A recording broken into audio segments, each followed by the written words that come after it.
All right, I want to be respectful of everyone's time since we got a ton to cover today. Thanks, guys, for coming to the beginning of this online teaching seminar, option 1.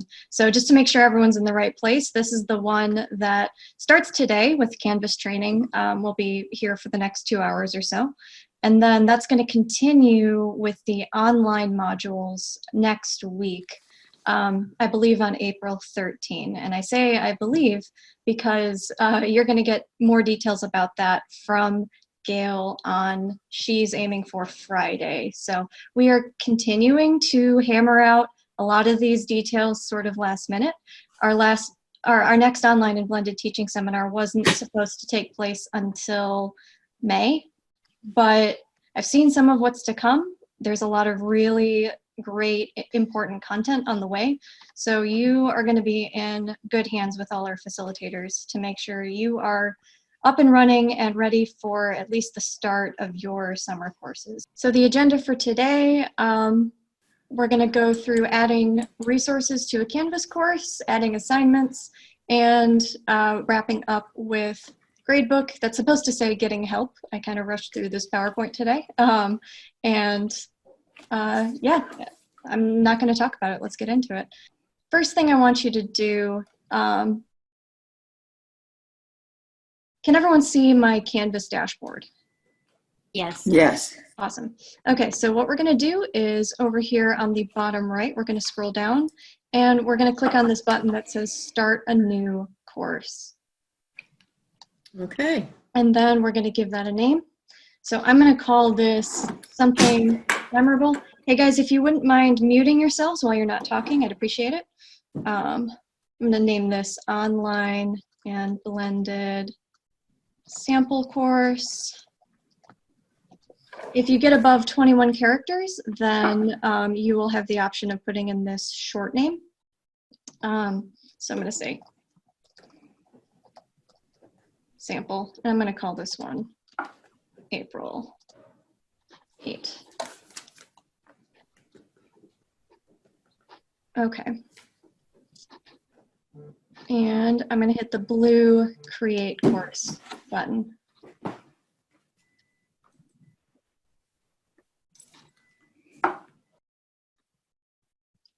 Okay, and that's going to create a course for me. Let's see. And then what I'm going to do is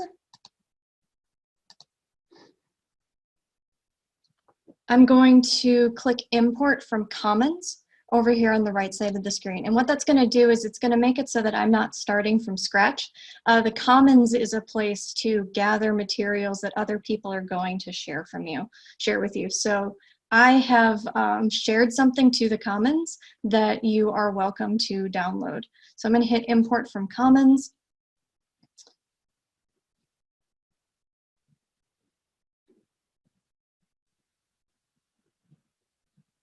And this is going to get me to Commons material from everyone who has shared things to the Commons who uses Canvas, not just KVCC, but across the world.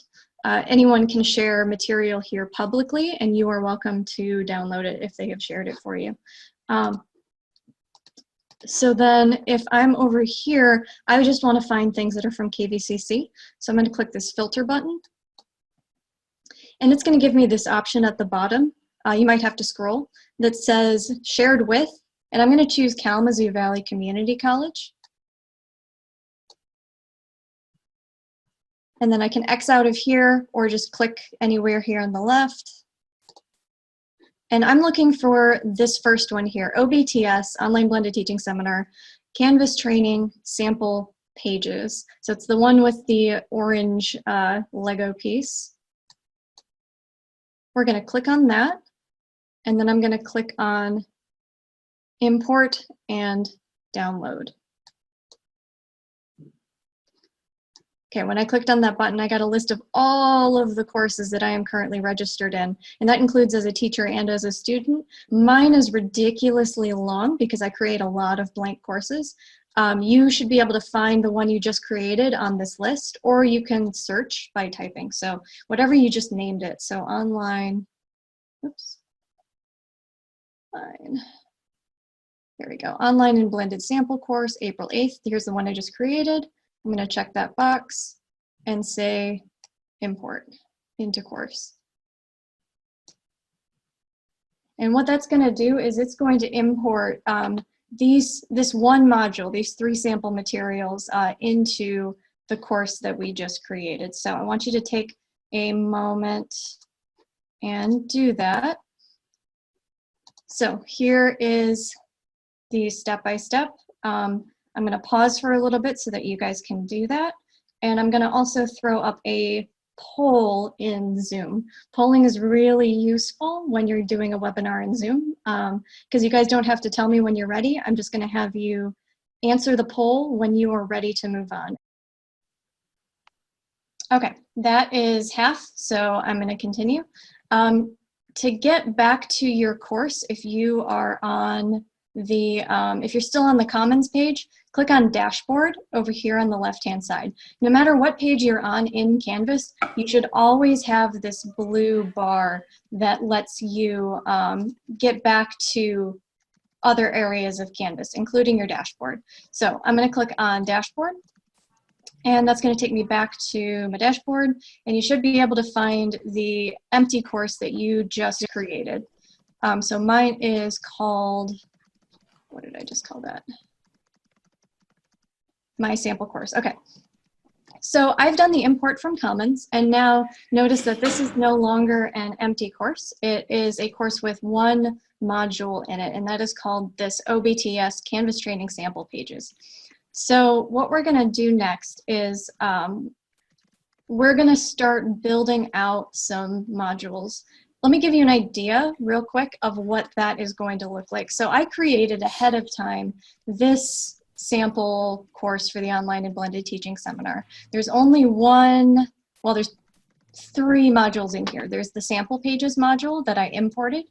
There is, whoops, there's a module that says start here. And I'm gonna turn on.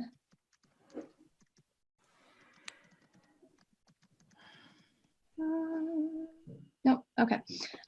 There is a spotlight, there we go.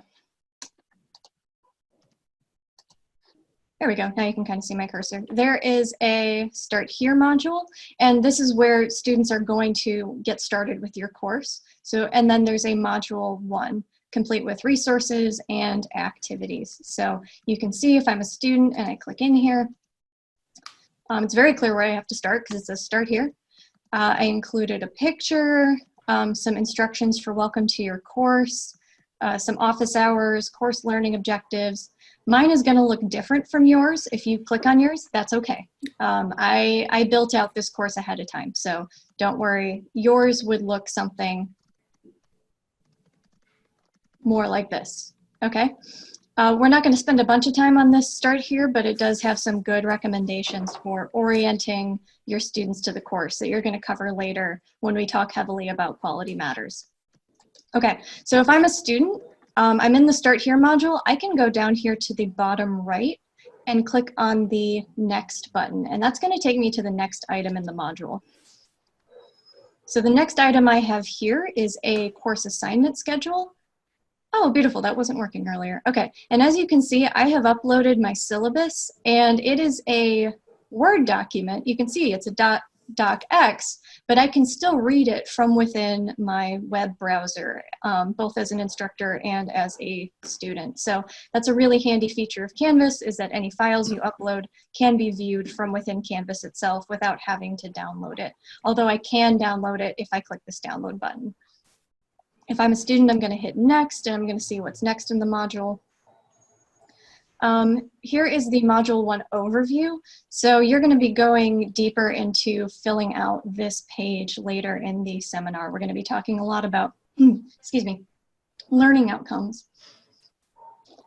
Learning outcomes for individual modules and for the course overall is a big deal with Quality Matters. So this page is going to be really important, and we're going to cover a little bit more of it today. And then I've got an article that I've uploaded. I'm not going to go through every page of this, but you can see here I've uploaded a journal article that, you know, I want my students to read, etc. And then to get back to the course homepage, I'm just going to click this home button over here on the left-hand side. So to start building out this module or this course, we need to add a few extra modules. So here on your sample course that only has the one module, what we're going to do is we're going to add 2 more modules. So you can do that. There's a common theme in Canvas, which is that there are blue buttons in the top right, and there are plus signs that mean we're going to add something new to this page. So I'm going to click on this blue plus module button to add a new module to the page.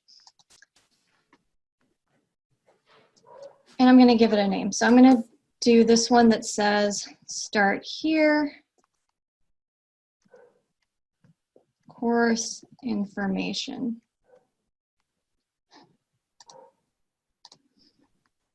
And I'm going to click on this blue add module button. So it's really simple, just 3 steps. Hit the plus button, give it a name, and hit add. So plus button, give it a name. This one we're going to say is, if I look back at my sample course, we're going to call this one Module 1. And we're going to say Module 1, Introduction to the Course. Add module. So I'm going to pause for a minute to give you guys a chance to do that much. I'm going to relaunch the poll. And let me know when you've got these 2 modules added. Okay, that was really quick. So that's at least 8 of you. So I'm going to go ahead and move on. In addition to adding these modules, we are going to, next step is we want to move the stuff from up here to down here. So the start here, welcome, is going to belong in the first module. So I'm going to click and drag this down to start here.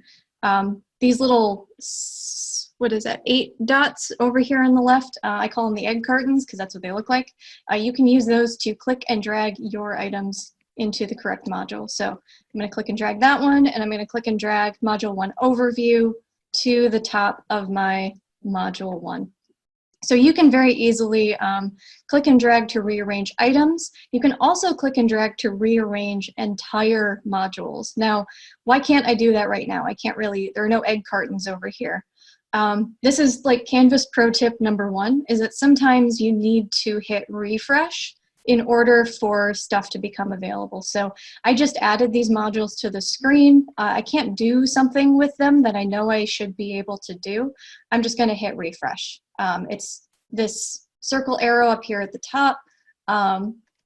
Should be F5 as well. So anytime something's giving you trouble in Canvas, just try refreshing and see if that solves it first. So now you can see I've got these egg cartons over here. I can click and drag entire modules around if I so choose. Okay, so we are going to move on to adding resources to our modules. So the first thing we're going to do is in my sample course, let's switch back over there. You can see I have things chunked up by these nice text headers that say, you know, Module 1 resources, and it separates the resources from the Module 1 activities. And every time I do a new module, I'm going to be using these same headings, these same structural elements that are going to help students stay consistent and understand exactly where they need to look for things. So to add a text header, we are going to add something to one of these modules. And to add something to anything, again, we're going to be looking for that plus sign. So in this case, it's going to be a plus sign inside the module itself. So I'm going to go down here to Module 1. And if this is taking up too much of the screen, I can like click on this little arrow and it'll just collapse it for me. This does not collapse it for my students. This is just for me to free up some real estate on my screen. So it's totally optional. So the next thing I'm going to do is click on this little plus sign for Module 1. And that is going to bring me to this screen. Basically what we just did, if you're familiar with Moodle, is the equivalent of clicking add an activity or resource. So now we have a list of the activities and resources that we can add. This dropdown is where we select what we want to add to our module. So I'm going to click on the dropdown and I'm going to click add a text header. Our other options are assignment, quiz, file. And now I'm going to type in the header field, module 1 resources. Okay, and then I'm going to hit the add item button. And now, so that's adding a text header. I'm going to do that again, but I'm going to this time add a page. And I do these two together because the process is very similar. So we're just going to hit the plus sign, choose what I want to add. So in this case, I'm going to select from the drop down a page because I want to add a page. And then now I have this list, and you can see I have a list of all of the pages that are already in my course. So Start Here Welcome, that's a page. Resources for Instructors is a page. Module 1 Overview, that's another page. But I don't want to use these. I want to start a new one. So I'm just going to come up here to the top and click on New Page. This is going to be a really familiar process, is selecting something from this dropdown, clicking New Item, and then giving it a name. So we're going to name this one Module 1 Video, and then I'm just going to say insert name here. And then I can either click on the add item button, I can also hit the enter button or the return key on my keyboard. And that is going to give me a page resource for underneath my Module 1 resources. So this is where I could put a video that I want my students to watch, for example. So I'm going to throw the instructions back up in the PowerPoint, and I'm going to throw up the poll. Oops, start a new poll. Relaunch. All right, let me go ahead and do that. Go ahead and add a text header, go ahead and add a page, and let me know when you are ready to move on. Okay, so I'm going to move on. The next thing we are going to do, we're going to add additional resources to our modules. So I'm going to show you how to add a file as well as an external URL, which is, also known as a link to an outside web page or something that you want your students to view. So again, we're going to go up here to one of our modules. I'm going to pick Module 1. I'm going to click the plus sign. And from this dropdown, it remembers that the last thing I've added was a page, but we're going to switch that.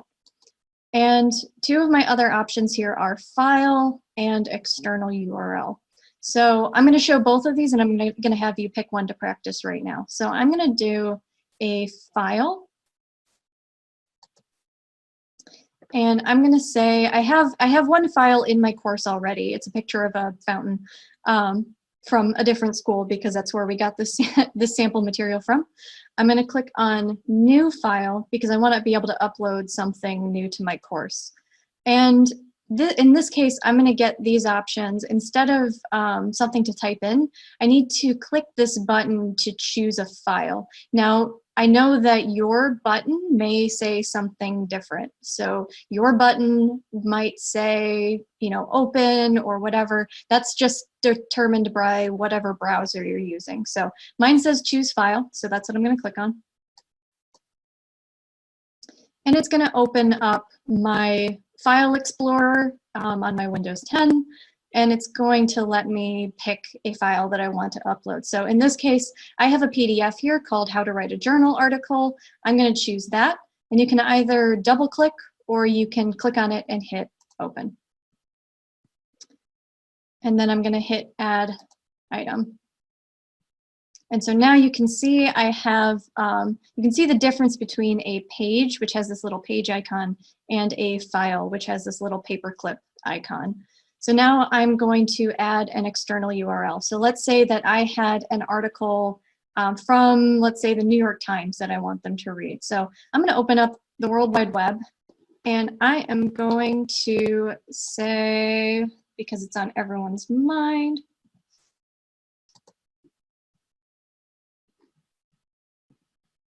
yeah, so let's say I'm going to link to a map from the CDC.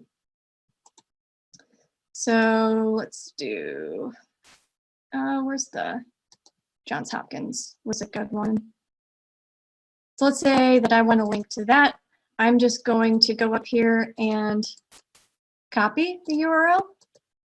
And then I'm going to go back to Canvas, and I am going to paste that URL when I add a new item. So I have my URL copied.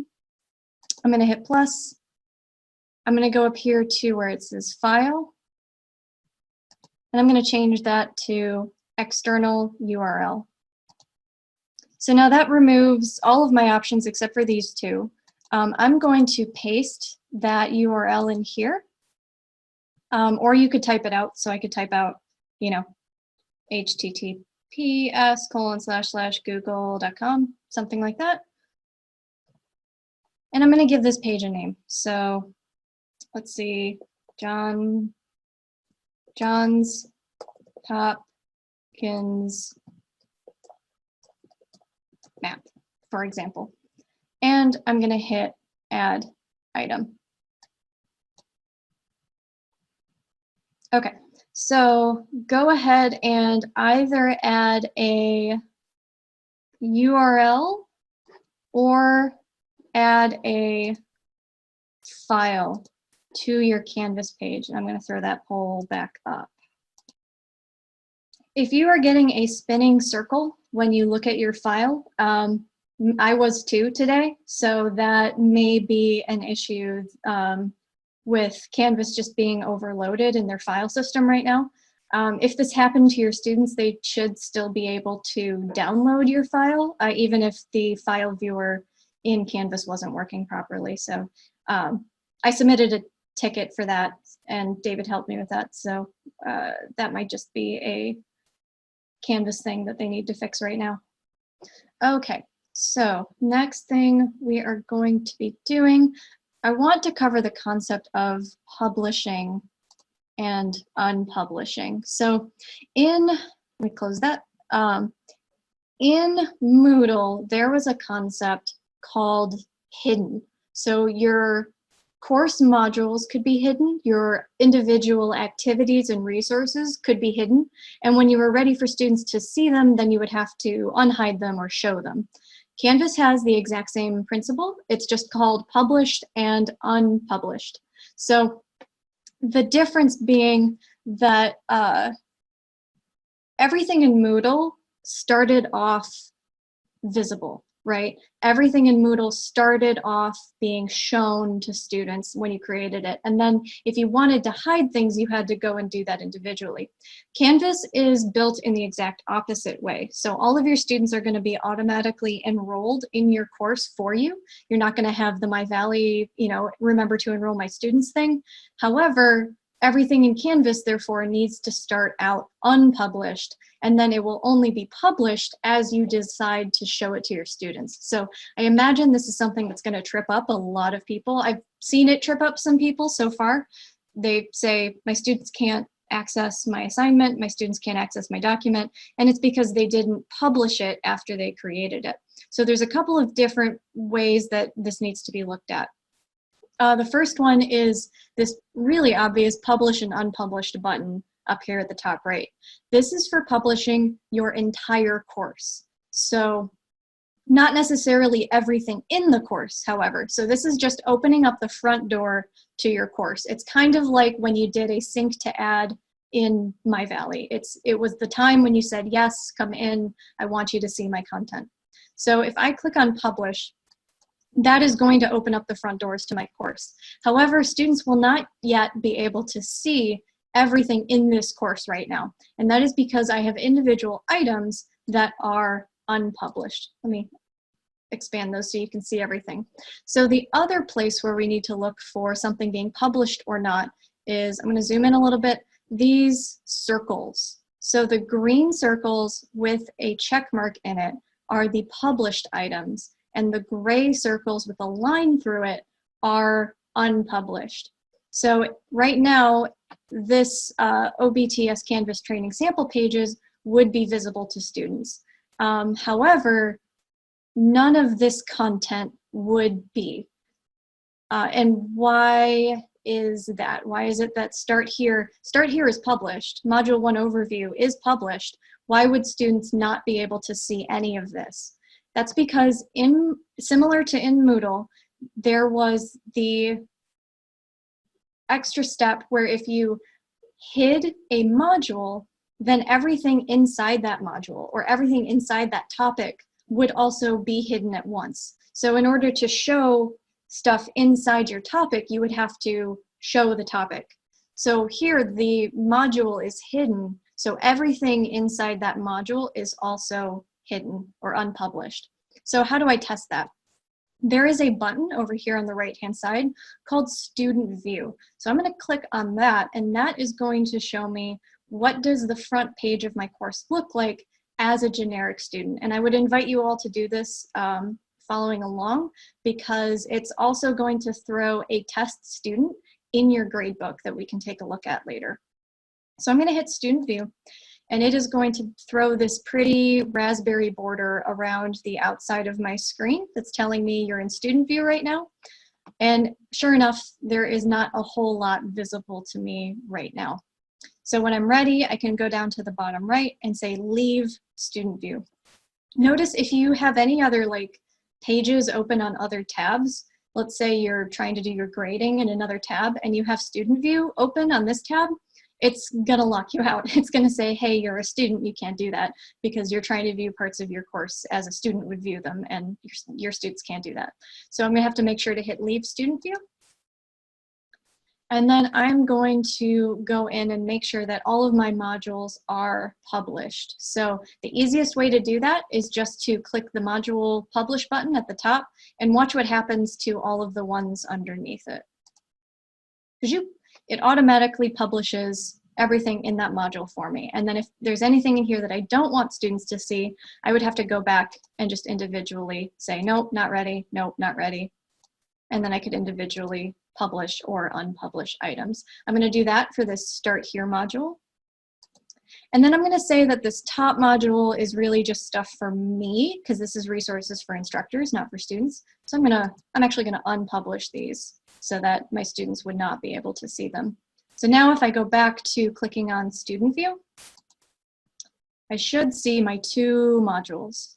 Yep, I've got Start Here, and I've got my module 1 with my resources and all of the things that I have just created. Okay, so I'm going to hit Leave Student View. If you're following along, make sure you hit Leave Student View as well. The next thing that we are going to cover is the Rich Content Editor, which is a really fancy way of saying the text box. So you might see in a lot of places in Canvas a text box where you can add content to your pages, but you can do a lot of other fun stuff with it as well. So let's go ahead and open up Module 1 Overview. So what we're going to do is we're going to open up Module 1 Overview. And anytime we want to make changes to something like this, it might be tempting to try and edit it from the front page. So it might be tempting, I'm going to go back a second.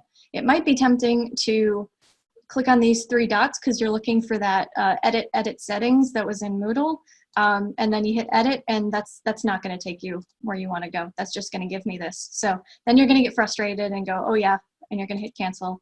And then you're going to go and you're going to click on it because you have to edit it from inside the item. So I'm going to go up here, and I'm again going along with that theme that whenever I want to make changes to something or I want to add something, there is usually a button in the top right corner somewhere. So I've got this edit button in the top right corner. I'm going to click on that.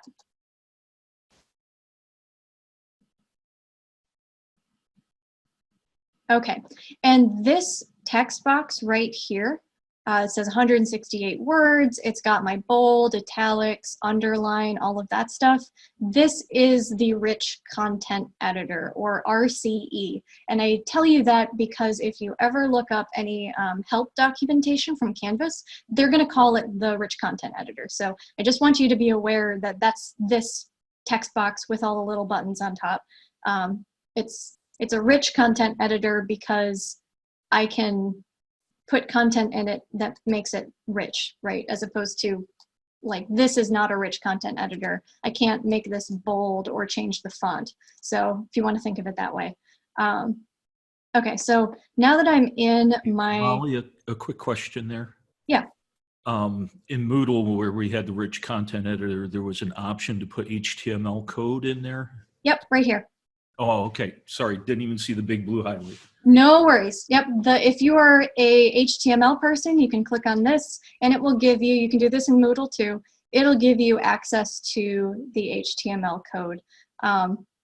This can be handy. Don't let this scare you. You know, definitely only dive into that if and when you're ready. But most of the time you should be able to just use this rich content editor view. Okay, so we are going to do a few things here. We're going to be changing out this picture.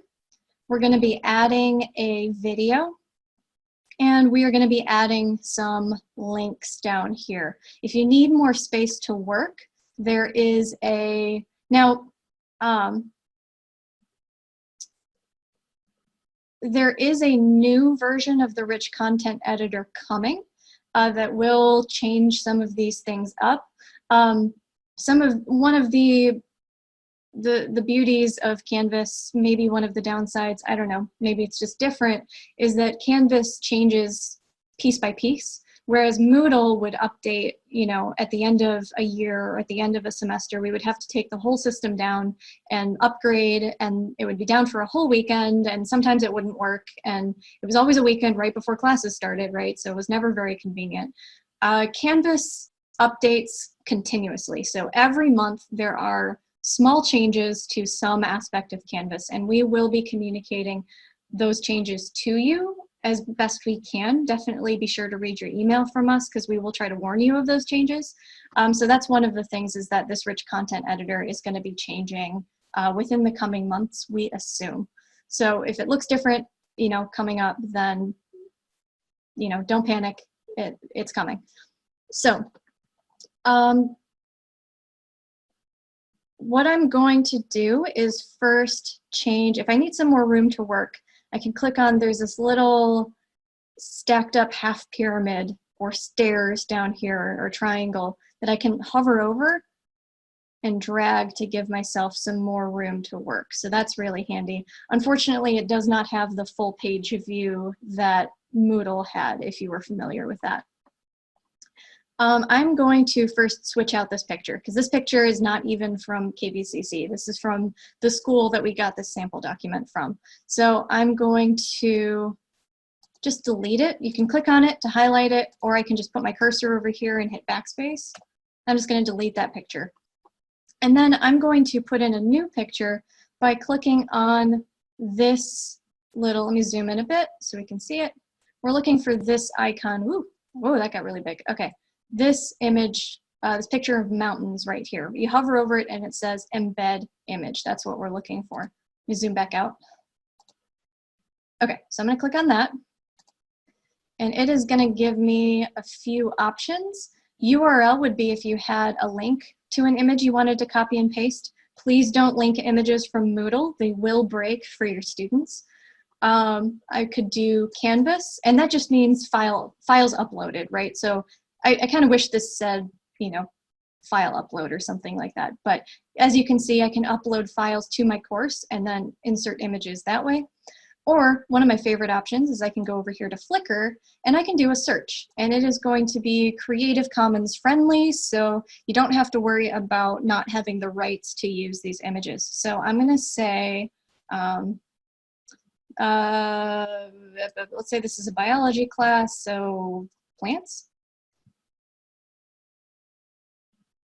And I get all of these nice images that I can choose to put in my course if I wish. The downside is that I don't necessarily know what size these are going to be, so you might have to finagle it a little bit. I'm just going to pick the first image. And then if I scroll down, this is where you want to add your text describing the image for someone who can't see it. So if someone's using a screen reader, this is what they're going to hear. Or you can say, if it is truly purely decorative, then you can check this box that says that's just a decorative image. There's no educational content there. So then I'm going to hit the blue update button at the bottom. That's another consistent theme that you're probably noticing is blue buttons at the bottom right that are there to help you save your changes. So I'm going to hit update. And boom, I now have this pretty succulent picture that is going to be at the top of my topic overview. To change the size, I can click on it and I can hover over the corner and I can just dynamically change the size of the image. I would say avoid stretching it like that. Oh, it's not even going to let you stretch it, which is good because images that are stretched too far one way or the other tend to look pretty bad. Okay, so that's the size I want that image to be, maybe a little smaller. Yeah, and that is how we add an image. So I'm going to say the next thing we're going to do is add a video. It's good practice in your courses to, especially if you're teaching, you know, fully online, to humanize yourself as much as possible. So if you can do, and you're going to be covering, you know, a lot more about this later, but if you can do a little introduction of yourself at the start of the course, hey, this is my name, hey, I'm a real person, here's my interests, or if you want to do like a little video intro of yourself at the start of each week, then you can kind of introduce the topic and, you know, inject some sense of your enthusiasm for the content, right? Because you're not just someone dictating on high that this is the work the students have to do. You're, you know, in good practice, you would want to find a way to make your passion for the topic come across to your students. And that, you know, research shows that that's going to really help create a sense of community. So let's say I want to put a little topic overview. I'm going to hit enter. And I'm going to put a video right here. You have a couple of options for doing this. We're not covering how to use Panopto in this workshop, but if you have Panopto eventually connected to your course, you can do that from this little, let me zoom in a little. There we go. This little downward facing V, you can click on that and click on Panopto video, and that's going to give you a bunch of videos from your Panopto folder to choose from. Or I can upload media, so I can click on this insert edit media button and I can, you know, put in a link. Oh, I guess I can't upload from here. That's fine, but I can link to a source of media from here.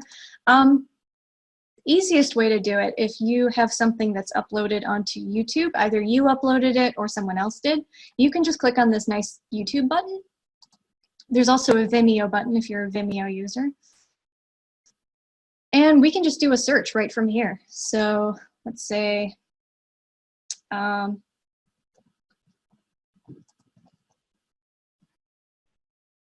it's going to say 0 results at first while it's searching, which is really annoying, but just give it a second and it'll pop up. So I searched TED Talk Adversity.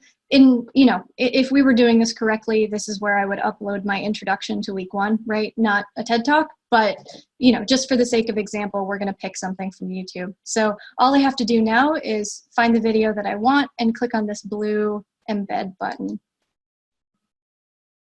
And that is going to put my video right in the middle of my page for my students to watch.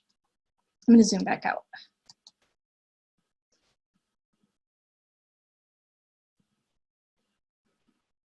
Okay, so I'm going to show you 2 more things you can do, and then I'm going to give you some time to play with this. The other things you can add are links. So like I said, you're going to be working a lot with learning objectives for each and every week. For every module, you're going to have module learning objectives. So down here, and that's just, you know, that's a quality matters thing, but it's also just good practice because students who are learning online need a lot of direction, and the more direction, the more consistency, the more clear your communication, the more signposts you can give them, the better they're going to do. So I'm in this to do this week, I have read and I have watch. So we're going to put links here to content that I want my students to read and watch. So for that reason, I'm going to go over here to the right, and I'm going to use not the rich content editor, but I'm going to use these links over here. So when I talk about what I want students to read, that is going to be a file.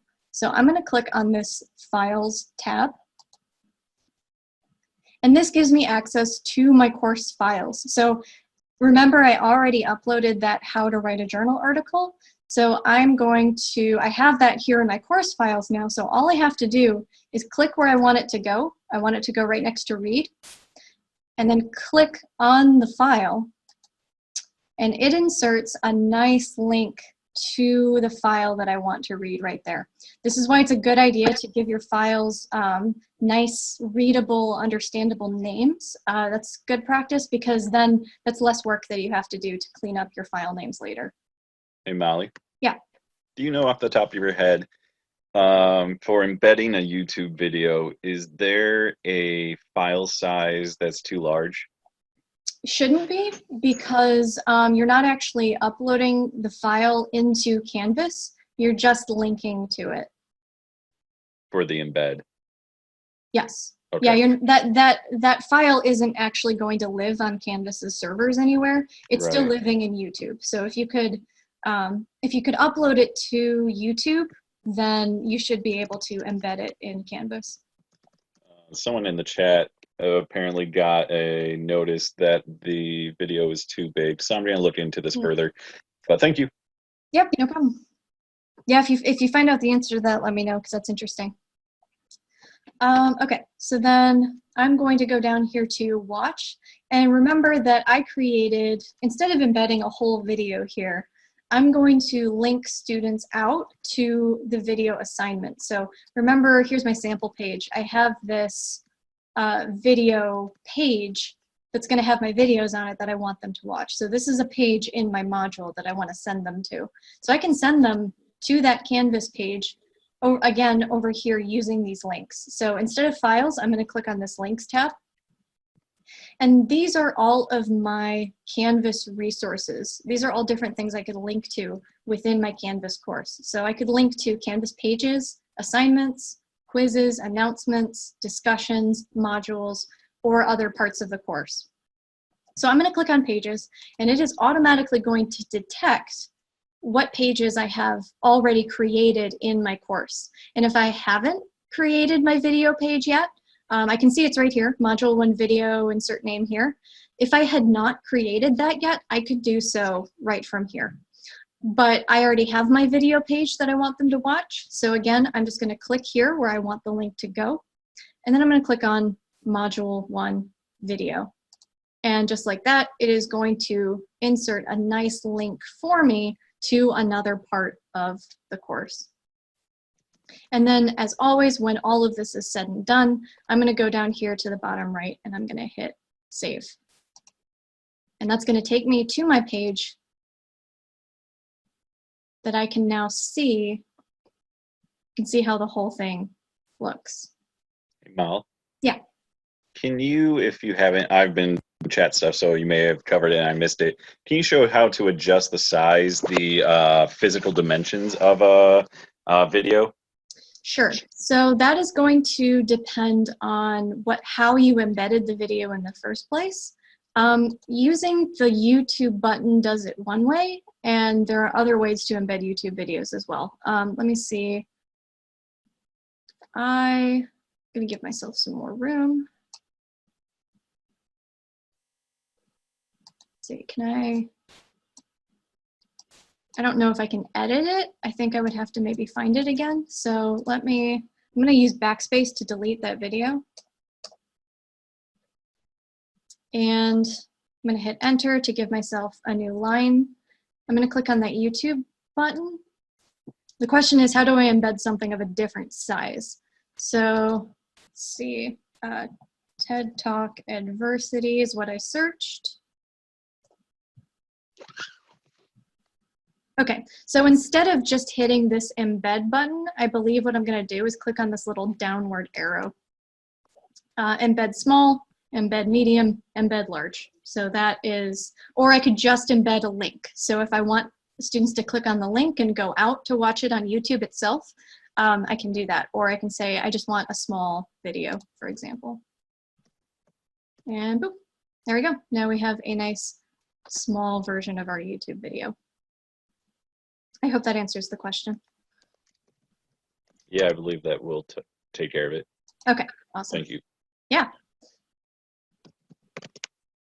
Yeah, no reason to have a giant video taking up, too much of your page if you don't want that.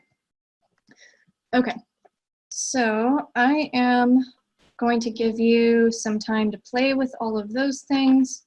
Let me throw that cheat sheet up there for you. Go ahead and do sorry, my auto caption keeps coming on. Go ahead and do like 1 or 2 of those things. I'm gonna relaunch the poll. Okay, so more than half of you are ready to move on, so I'm gonna go ahead and do that. Let me end that poll so I can get that out of your guys' face.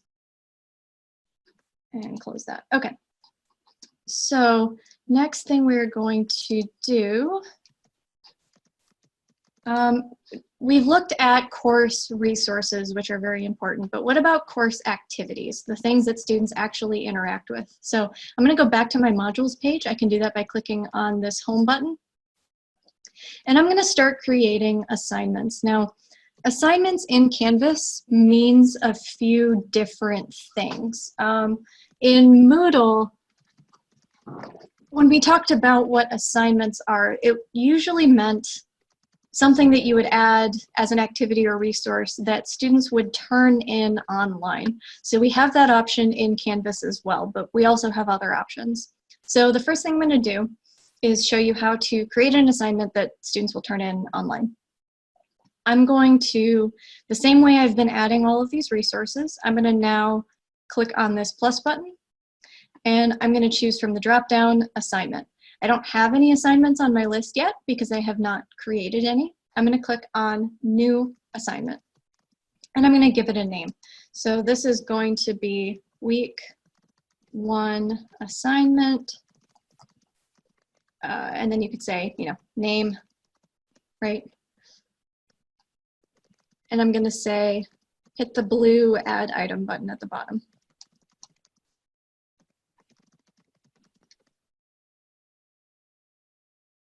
With everything in Canvas, again, you have to click into it to get to where you can change it. So I created my Week 1 assignment, but it's empty. There's no stuff in here yet. So I'm going to click on it, and we're going to start adding the details and the settings for that assignment that students are going to turn in.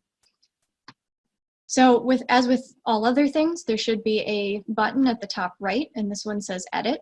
I'm going to click on that.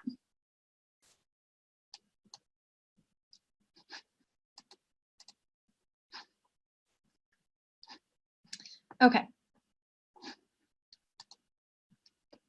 And so now that I've got my assignment created, I'm now on the assignment settings page, and this should do very similar stuff to what you would find on the edit settings page in Moodle.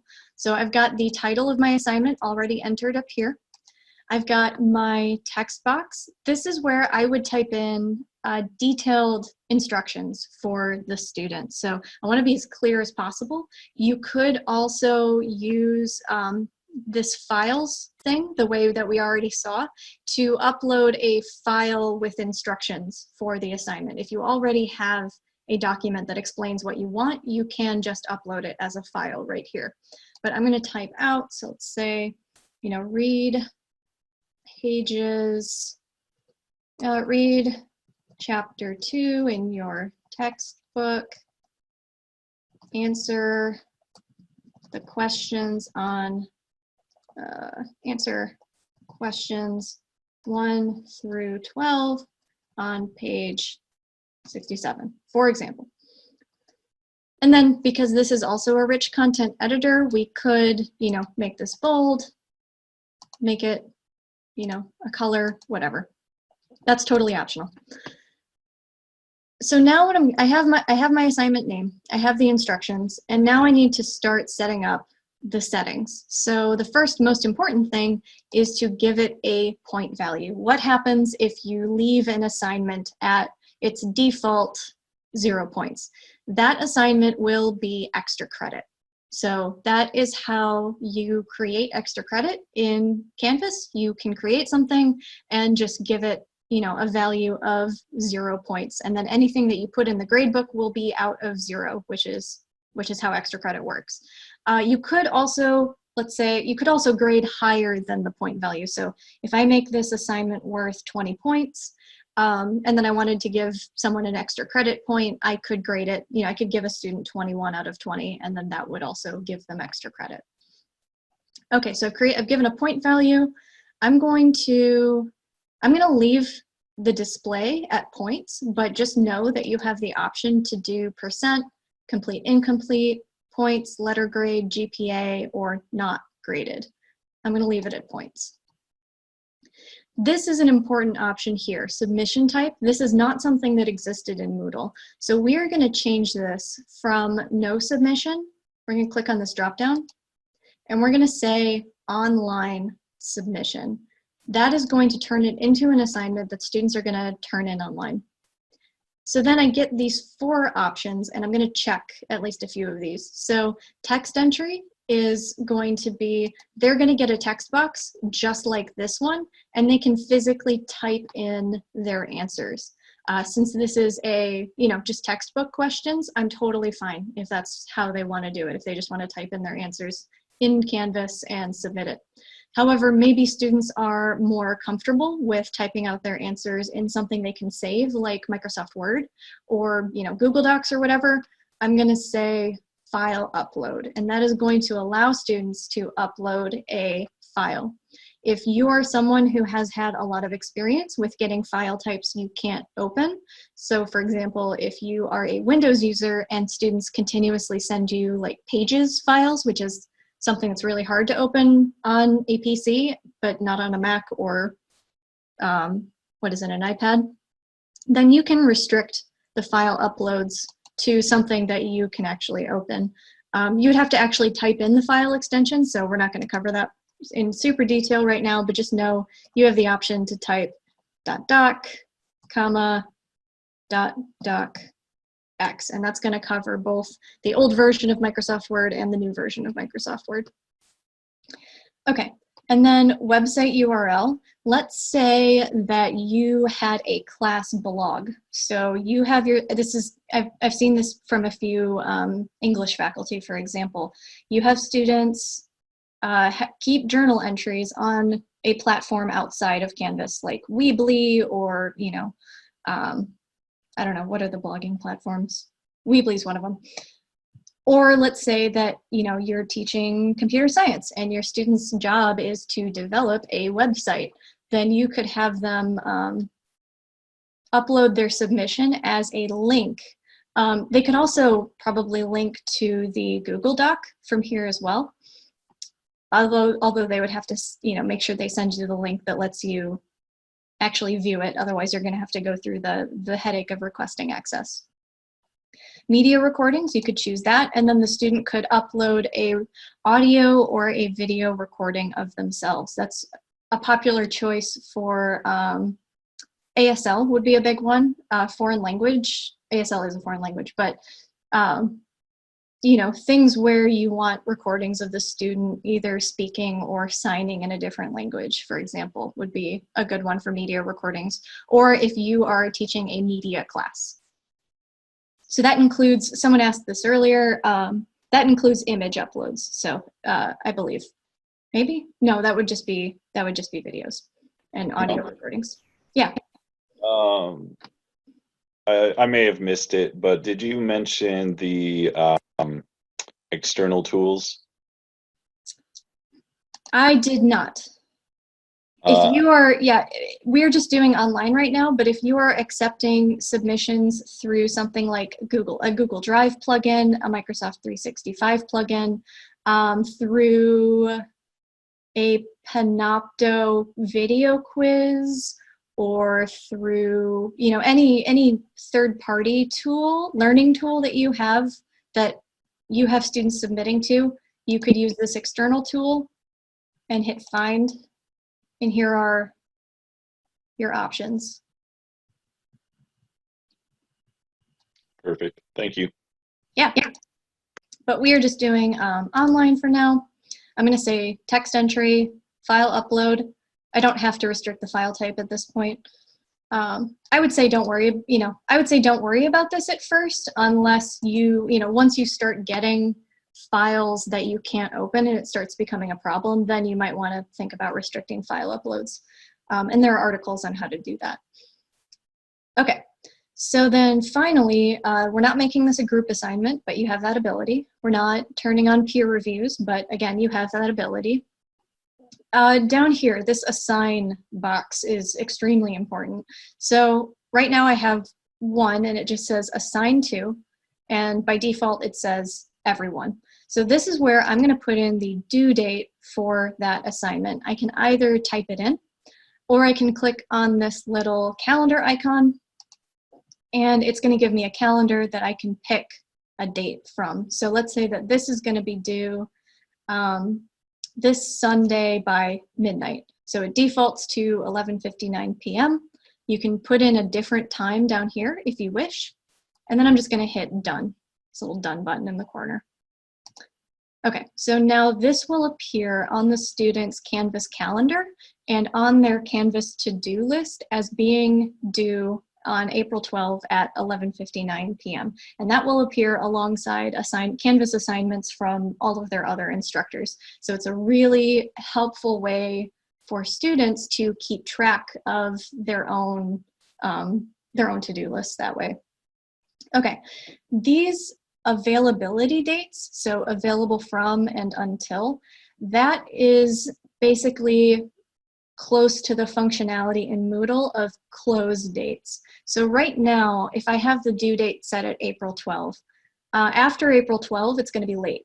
But students can still submit after April 12th. It's just going to, it might deduct points. If I set that up, it'll definitely say that it's late in the gradebook, but they can still submit. If you don't want that, if you want there to be a date after which students physically cannot submit that assignment anymore, then you're going to want to put in an until date. Does not roll off the tongue whatsoever, an until date. Okay, so I'm going to again click on this little calendar, and so that was due here, but let's say I'm going to accept submissions for another week. So we'll say Sunday, the 19th, and after that, it's done. Students can't submit it anymore. So now the temptation for a lot of people, and I completely understand, is to say, okay, I have filled out my my week one assignment. I've given it a name, a description. I've filled all this stuff out. I'm going to hit add, because that's going to add the assignment, right? No, because then this happens. And you're like, wait, what? So what that did is it added an additional assignment box. So what this does is it's a really helpful tool once you understand what it does. It lets you give us different due dates to different people. So if you wanted to assign an extension to one particular student, so let's say that, do I have my test student in here? No, I don't have any real students in here. So, I start typing and nothing happens. But if I had real students enrolled, I could just type out their name. It would appear on this list, and then I could assign it to that individual student. And then whatever due date I put in here will apply to that particular student, and no one else will know that that student has a different due date. Another thing you can do, if you are at all familiar with the concept of meta courses in Moodle, so you have multiple CRNs, multiple sections of the same class, and you have combined them in Moodle into just one online course. That's really useful because then you don't have to duplicate your efforts. You only have to run one online course and all of your sections of the same class have access to the same one. The problem with that right now is that in Moodle, it's really cumbersome to do that if you have sections that have different meeting dates. So if you have a Monday, Wednesday section and you have a Tuesday, Thursday section, you would have to keep track of assigning different due dates to those different sections. And that's really hard to do in Moodle, as far as I know.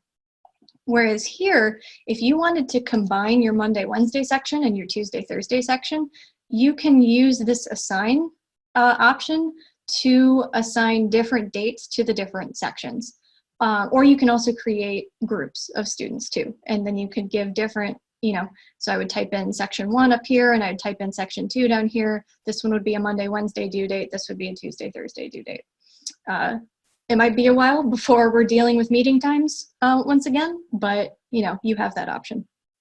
Okay, I don't want this extra box, so I'm just gonna hit this little X. And I'm going to hit save down at the bottom.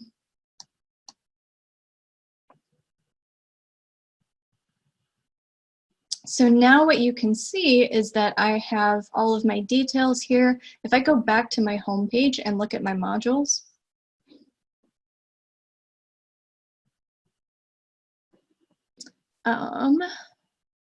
we now have my week 1 assignment down here. It's not published, so I'm going to hit publish. And you can see, and students can see, that there is a due date of April 12 and that it is worth 20 points. Now, if we were taking the time to structure this out, I would, going back to my sample course here, I would put another text header to separate my resources from my activities, just to keep things nice and neat. So you probably are going to cover this, or you might cover this when you do your gradebook portion, but one of the individuals would like to see how to deduct points for late assignments or late submissions. Yep, good question. We will cover that.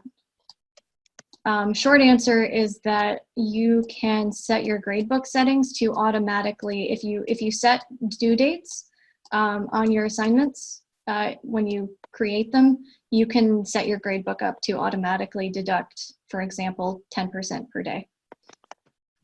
Another question that was asked earlier, and I haven't had a chance to look it up, I didn't know the answer to, is I know that you can add restrictions to modules, but can you do that for individual assignments? Restrictions as in? Such as, you have to take this quiz and get an 80% before you can move on to the next thing. Kind of. The workaround would be that you should put it in its own module.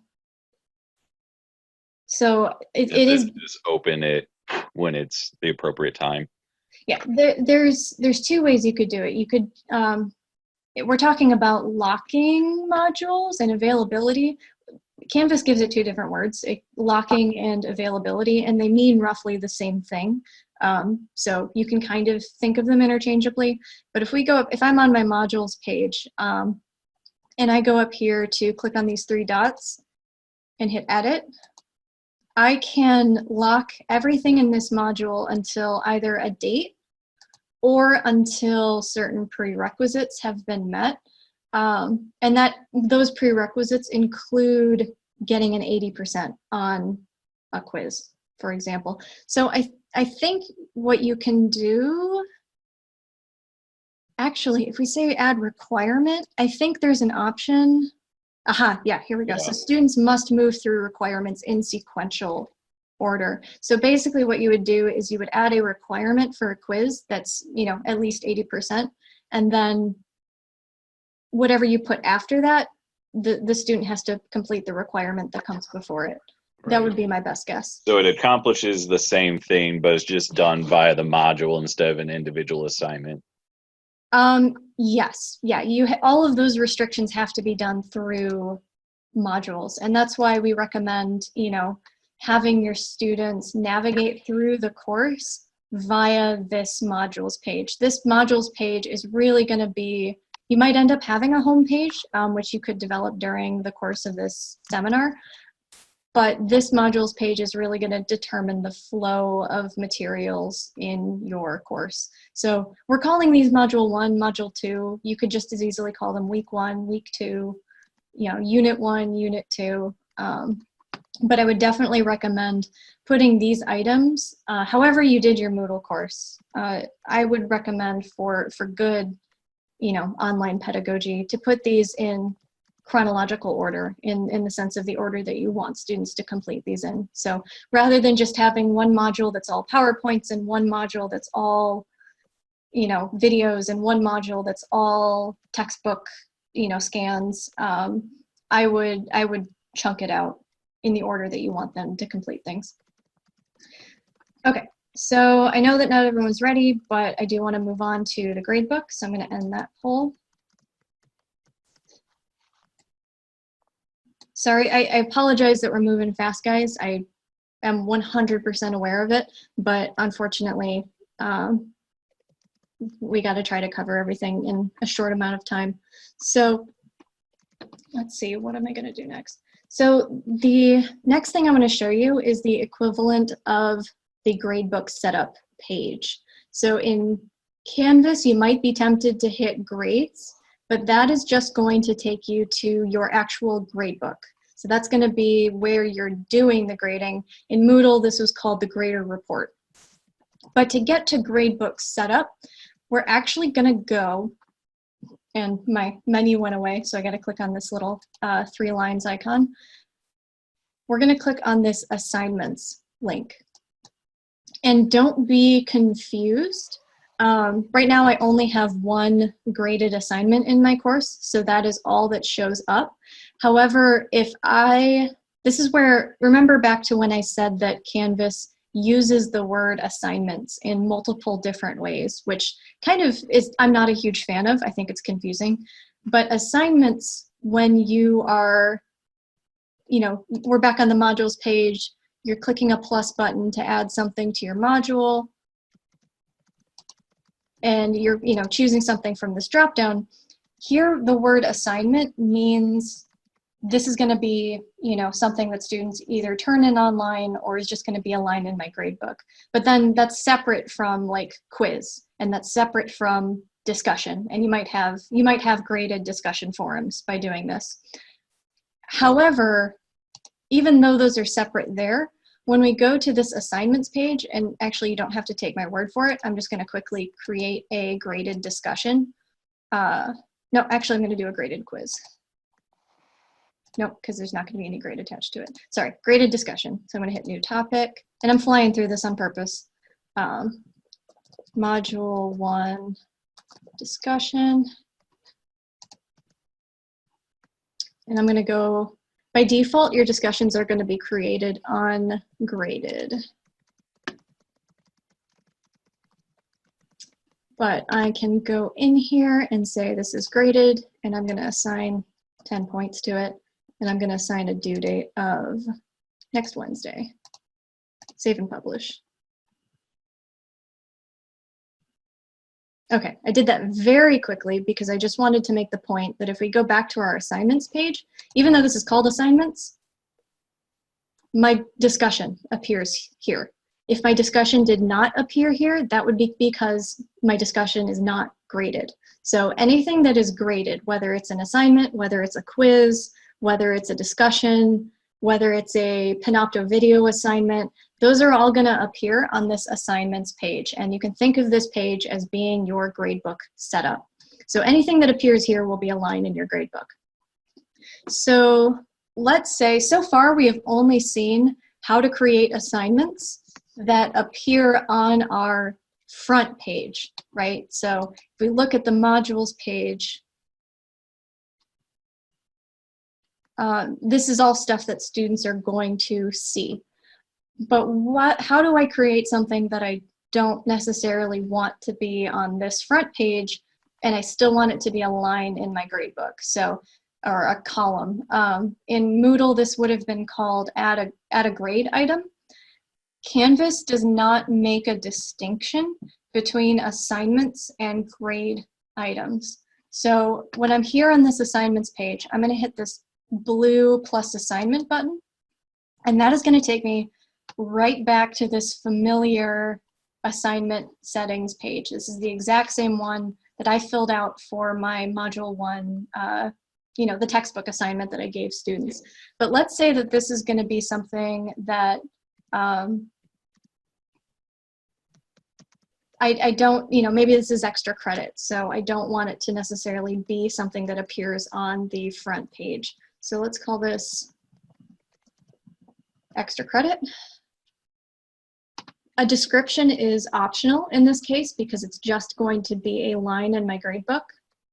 For points, remember I said to make extra credit, you make it worth 0 points. And I'm going to change this submission type. Right now it says online, but this is not something that students are going to turn in online. This is going to be extra credit for, something else. I'm going to change this dropdown from online to either no submission or on paper.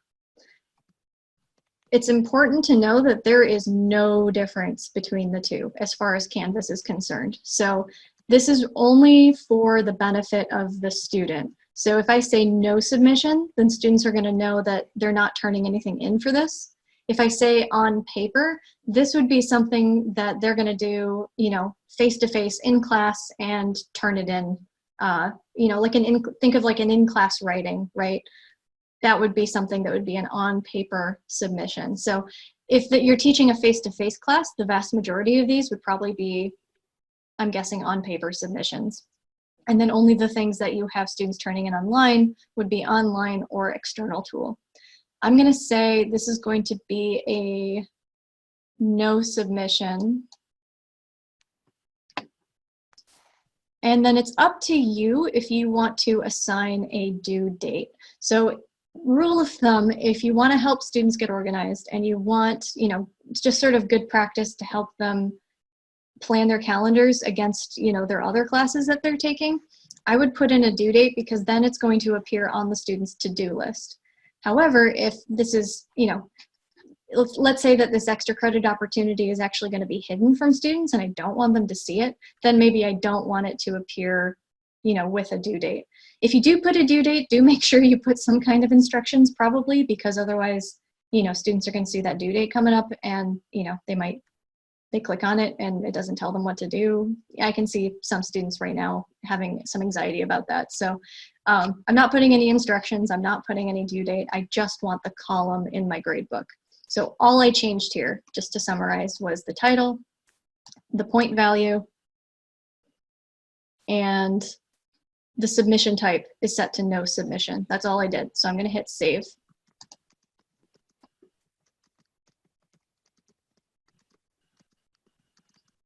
There we go. I have my extra credit assignment. If I go back to my assignments tab, my assignments page, I now have this extra credit assignment in my gradebook setup. So the next thing that you would probably ask is, how do I go about setting up categories? So if you were someone who used a Moodle gradebook and you separated your content out into categories, you can do that in Canvas as well, and it's called assignment groups. Okay, so categories in Moodle is the same as assignment groups in Canvas. And there are a couple of reasons you might do this. The most common, well, I actually don't know what the most common is. There's two main reasons. One is that you might use weights. So let's say that you don't know necessarily how many papers you're going to assign in a class, but you do know that papers are worth, 20% of the final grade. And you know that tests have to be worth 30% and, et cetera. Same as in Moodle, you would be creating categories or assignment groups to create those weights. Another reason you might create categories is if you drop assignments. So let's say that you assign 9 quizzes and you're going to drop, the lowest 1 or the lowest 2. Then you can, so even if you have just a points-based gradebook, you would still want to create some categories. And then Canvas or Moodle, can do the work of dropping the lowest assignment for you. So what we would do on this assignment groups page, this assignments page, is we'd want to go up here to the top right and click on this plus group button. We're going to give our group a name. So let's see, what do I have? I have extra credit, I have week 1 assignment, and I have discussions. So I'm going to create a group just for discussions. And I'm going to hit save. Okay, and now you can see I had this one group up here called assignments by default, and now I've added a second group called discussions. And to move this one, this module 1 discussion into there, it's just going to be a simple drag and drop. All of those years of wishing that the gradebook setup page in Moodle would do drag and drop, here you go. I'm very excited about it, honestly. Okay, so if I wanted to create some more groups here, I could say, let's create a group for quizzes. I don't have any quizzes yet, but that's okay.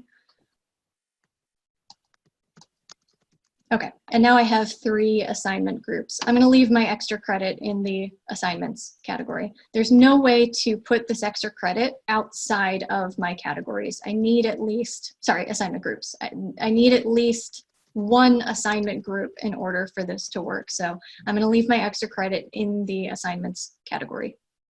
Assignments group, sorry. That's going to take some time. Okay, so now if I want to put my categories to work, how would I do that? I'm going to go up to, at the very, very top corner to the right of this plus assignment button, there are 3 dots. And that, if you're not super familiar, 3 dots is sort of common internet usage for, there are options living here. Click on me to get to more settings, right? It's bonus credit to anyone in the chat who can tell David what those are actually called. It's a type of food. I'll give you that. I'll give you that clue. Okay, so I'm going to click on these 3 dots, and it only gives me 2 options: commons, favorites, which we don't want right now, and assignments, groups, weight. So that is what, as it says on the tin, that is what we are going to be clicking on in order to assign different weights to our assignment groups. So I'm going to click on that. And this only gives me 1 option. So I'm going to check that, which is weight final grade based on my assignment groups. And very cleanly, it just gives me, a box for each one of my groups and a place to put in how much that's worth as a percent. So assignments in my class are going to be worth 25%. Discussions are going to be worth 15%.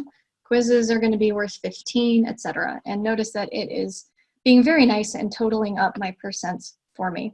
Molly. Yeah. Susan Baker guessed nibbles. Nibbles. That's adorable, but that's not the correct answer. But I wish it were.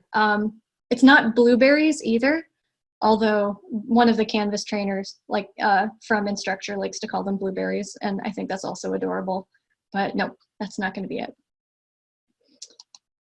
Okay, so I'm going to hit save. Notice it doesn't have to equal 100% for me to hit save, so I have time to go back and add additional categories if I need to.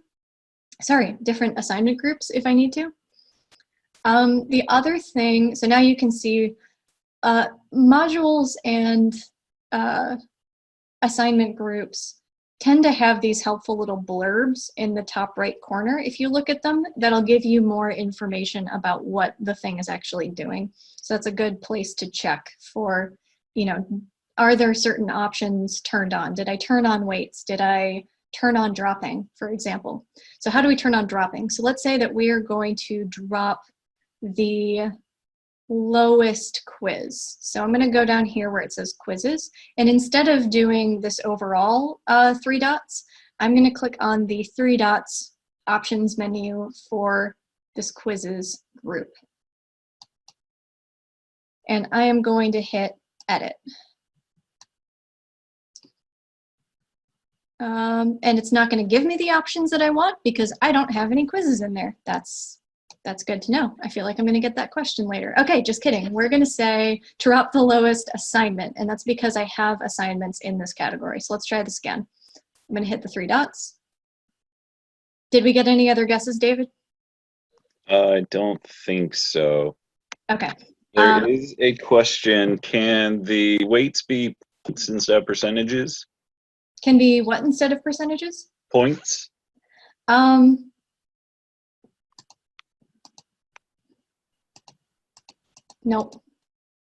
Nope, weights are just gonna be percents. So you would have to, if you wanted to weight it to a certain amount, you would have to like, I wonder if you can go over 100%. I don't know if that's a thing you can do. I feel like it should yell at me.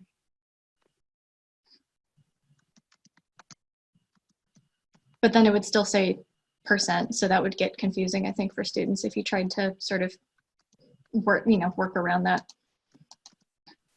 So no, not to my knowledge. But if anyone figures out a way to weight something towards points, then let me know, because David and I still have a lot to learn when it comes to Canvas. We weren't really expecting to have a bunch of people use it until summer, so we kind of expected to have all summer to learn this. But you do what you can. Okay, I'm gonna hit save. And so to drop an assignment in the assignments category, sorry, assignment group, I'm gonna hit the 3 dots menu, which I'm gonna give you the answer. That is called the kebab. This is the kebab menu, I guess. I like nibbles or blueberries. And also as a fun option, fun fact, this 3 lines menu is also named after food. That is called the hamburger menu. You can look it up. It's what it's actually called. Okay, so I'm gonna click on the kebab or 3 dots, and I'm gonna hit edit. And this time it gives me my options. So notice that I can drop number of scores to ignore, which means drop, for each student. It gives me the option to drop however many lowest, and bizarrely, it also gives me the option to drop how many highest scores. I don't know what the pedagogical value of that is. If anyone can figure out why you would want to score your class like a game of golf, please let me know. I will mail you some chocolate if you can figure that out. Not really, but I don't know, maybe. Yeah, so for some reason you can drop low, highest. We're not gonna do that because we don't want to make some students angry. We're gonna drop the 1 lowest score. Now, here's something that's really helpful, I think, potentially. Let's say that you have your exams in your quizzes category. So you lump like your final exam in with all of your, quizzes, and it's all working towards the same weight, but you don't want to drop your final exam. So you want to drop the lowest, but maybe not your final and maybe not your midterm. So you can say never drop, and you can add an assignment here and say, do not drop my final exam, for example. So that could be a potentially helpful feature. Emma? Yeah. We have a request to please repeat how to assign percentages to groups. Yes, absolutely. So I'm gonna hit save on that. So if I'm on this assignments page over here, I have to have my groups created, otherwise, it won't work. So I create groups up here, and then to assign percentages, I'm gonna go up to this 3 dots up here at the top, right to the right of the plus assignment button. And that gives me 2 options, and I'm gonna choose the first one that says assignment groups weight. And then this box will be unchecked at first. You're just gonna check this box and then assign your percentages right here.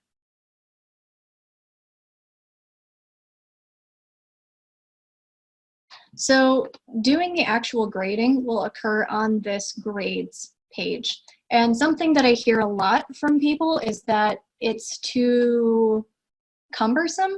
People don't like, you sort of have this left to right scrolling that you had in Moodle, but you don't have the, you don't have things organized by assignment group the way that it was in Moodle. And so if you don't know how to change your view in the gradebook, you might start to get frustrated with how things are organized. But the good news is that you take an extra step and you can organize your gradebook to kind of get around that and limit, you know, so you don't have everything showing in your gradebook at once and overwhelming you. So the way to do that, and as a side note, if you're on your grades page, you'll notice that your left-hand navigation kind of disappeared. Don't panic. It's just to give you more real estate on the page to work with this, you know, giant left to right gradebook. Just click on the hamburger menu or these 3 lines, and that's how you pop open and close your navigation menu. Okay, so I'm on the grades page, and you can see it's warning me that my extra credit is unpublished, so students can't see it. I've got my week 1 assignment, I've got my module 1 discussion, and then I've got my assignment groups totals over here. So I've got my 25% assignments, my 15% discussions, my 30% quizzes, and then I've got my course total all the way over here on the right-hand side. So first cool thing you can do is click and drag. So I can drag these columns around in whatever order suits me the best. That's not the quickest way to completely reorganize your gradebook, however, so I would only recommend doing that sort of as a last resort. The first resort is that I would turn on some view options, and I don't know why these aren't turned on by default. I feel like they should be. If you go up here to view and you click on this drop down, you get these options for telling the gradebook what you want to see. So the first thing I'm going to do is turn on my filters, and you will only see, you may not see both of these options. Oops, sorry. You may not see both of these options. For example, if you don't have any assignment groups, it's not going to show you this option. If you don't have any modules created, you're not going to have this option. So as you build up your course, you can go into your gradebook and turn these things on. So I'm going to turn on both of them. They're not mutually exclusive. So I'm going to turn on assignment groups, and notice that this popped up. I'm going to go up here to view again, go down to filters, because we are filtering out certain content, and I'm going to turn on modules. And so now I have 2 new drop downs that I can pick from. And so my assignment groups drop down lets me choose which of my categories, which of my assignment groups I want to see right now. And my modules drop down lets me pick which week of the course I want to look at. So you come into your gradebook at the end of week 1 or at the end of module 1, you want to do all of your grading for that module, and you don't want to see all of your module 2, your module 3, your module 4. You just go up here, you know, make sure it's turned on by going to view and filters, and then go over here to modules and say module 1. And then it's only going to show me my week 1 assignment, module 1 discussion, and then my totals. It's always going to show the totals. You can also do that, and then if I want to undo that, I can just go back up here and say all, or pick a different one. Okay. Assignment groups, I can do the same thing. So let's say I want to look at all of my discussions. Now it's going to filter it, so I only see discussion assignments that are in that group. I could say quizzes. I don't have any quizzes, so I'm not going to see anything. I'm always going to see those totals, though. Okay, I'm going to turn that back off. Okay, so someone asked, how do you set up things so that you can assign a late penalty? So if I go up here, all of the others options menus, wow, all of the other options menus have like 3 dots. For some reason, the gradebook page has this cog. So I don't know, we're going to click on the cog. And that's going to give me a bunch of nice options that I can use in my gradebook. So the first 2 are late policies. So I can automatically apply a grade for any submissions that are missing. And missing by definition is anything with a due date that is not turned in by the due date. So I'm going to say automatically apply a grade of 0. I don't know, again, it defaults to 100. I'm not sure what the reasoning is there, but we're going to change that to 0% for missing submissions. And then I'm also going to automatically apply a deduction for late submissions. And again, that's going to be based on that assignment due date. So I'm going to click the checkbox. That's going to activate these options. I can say for every day, I want to deduct 10%. If I really wanted to get intense about it, I could say per hour. That would be some really, really intense limitations. And then if I wanted to, for some reason, I could institute a floor for how low that could drop automatically. So then to put those in place, I'm just going to hit update. Grade posting policy, I'm going to just kind of cover that really whirlwind. If we go back up here to that settings cog, the second one here is grade posting policy. That is, if any of you have ever had the experience of grading something that takes a while to grade. So let's say you have a stack of essays that you need to grade. You start grading the first 3, and you put the grades in Moodle or in Canvas, and you're trying to grade the rest of the stack, and all of a sudden you're dealing with emails from students saying, "Whoa, why did I get that grade? Do you have extra credit? Can you meet? Can I come to your office hours? Blah, blah, blah." And so what you might do in that case is you might go into Moodle and you might hide a line, excuse me, in your gradebook so that you can safely enter grades, but students will not see them until you decide to unhide them. That is this same thing in Canvas, except it's called posting. So when a grade is posted, students can see it. So by default, it's set to automatically post. So the instant I put a grade in there, it is now visible to my students. And because this is Canvas and because it comes with mobile, a mobile app, they're probably going to get a notification that's on their phone that says, "Hey, my teacher graded this thing." So they may know instantly. That's a very good possibility. Or you can say manually. So everything, by doing it up here, you can do it for individual things too, but by doing it up here in the settings cog, you're saying that everything in your gradebook is not going to be visible to students until you manually post them. So basically, it gives you time to grade and then all at once release those grades to your students. If you set this up in advance, it's also going to work on quizzes as well. I know that some, like nursing, for example, has a lot of high anxiety where students, you know, they see their grade on a quiz and it's not necessarily their final grade. You know, the instructor has to go through and remove bad questions and that kind of a thing. And, you know, in the meantime, students are freaking out. So a good option is, if you don't normally show points on an exam, you can set the exam to be manually posted, and then, you know, just don't show students their feedback at the end of the exam, and then you can manually decide when to release those grades. What's in advanced? Oh, allow final grade override. This would be, I know many of you at the end of a semester will say, okay, technically, you know, you do the math and this student, you know, John Smith, he got an 89.8, right? And you're like, no, he should really get a 4.0. That should be a 90. Even though the math doesn't work out that way, I'm going to input his grade as a 4.0 because that's what I believe he has earned. You can totally do that. That's your right as an instructor. So if you say allow final grade override, this gives you the ability to do in Moodle what you already have the ability to do, which is to set a different final grade for that student from whatever the math works out to. I wouldn't necessarily turn this on right at the beginning because it adds an additional column to your gradebook instead of just typing over the other final grade, but that's an option to you, so turn that on.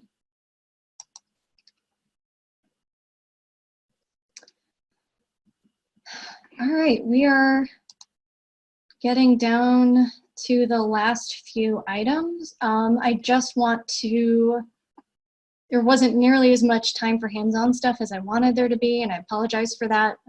Unfortunately, it's just the nature of the beast. I do want to get in this recording and get this, you know, put a bug in your ear, that if you click on this help menu, all the way over to the left-hand side in this blue ribbon, that's going to be there for both you and your students. You're going to see different things from what your students see, and this is changing a little bit as we go. Like this adorable little panda wasn't here a week ago, I think.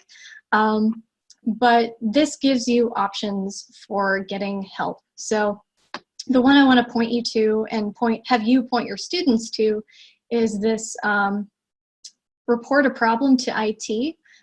If you click on that, you can fill out this form and tell us, you know, something's going wrong. So someone mentioned that I think it was Sherry, that your document window was just like spinning and spinning and spinning and it wasn't doing anything. This would be a great time to hit this help button over here. Go down to report a problem to IT. Do it while you're on the page that's giving you issues. And the reason I say that, and do this, if it's a Canvas problem, this is better than sending us an email. Why is that? This does not go to some anonymous Canvas employee. Okay, this goes to me and David, and IT has access to it as well, and student support IT, you know, the computer lab and the downtown IT folks, they have access to this as well. So it's going to create a ticket in our system that we're going to get, and what it's going to do is it's going to pull information such as, you know, what course are you looking at? What page are you looking at? Who are you? You know, which student are you looking at? It's going to pull some of that information from the page automatically. Now, I highly encourage you to include all of those details anyway. You know, instead of just saying, it's not letting me. That's a common one, and I know I've been guilty of it too, saying, it's not letting me do this. Well, you know, is it giving you an error message? Can you give me the exact wording of the error message? Is it not responding when you click on it? You know, what does it mean that it's not letting you do something? A student told me that they're having issues. Okay, you know, what's that student's name? Which class are you talking about? Which section are you talking about? If you can, try to remember to include that information, because we can look it up, but it does slow us down significantly. And so, you know, the more detail you can give, the faster we're going to get your issue solved. But doing it from this help menu is going to pull some information from the page so that we don't have to email you back and confirm, you know, that information if we have to. And this is true for your students as well.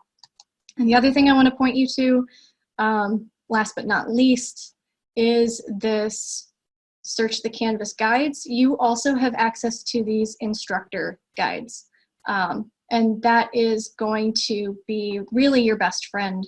I mean, we send these articles to people a lot, not because we're lazy, but because these are better than what we would have written ourselves. So, you know, assignments, how do I use the assignments page, the announcements page? How do I weight the final course grade based on assignment groups? That's a question we got today. And so you can see from this article, it's got step-by-step with pictures, how to do everything.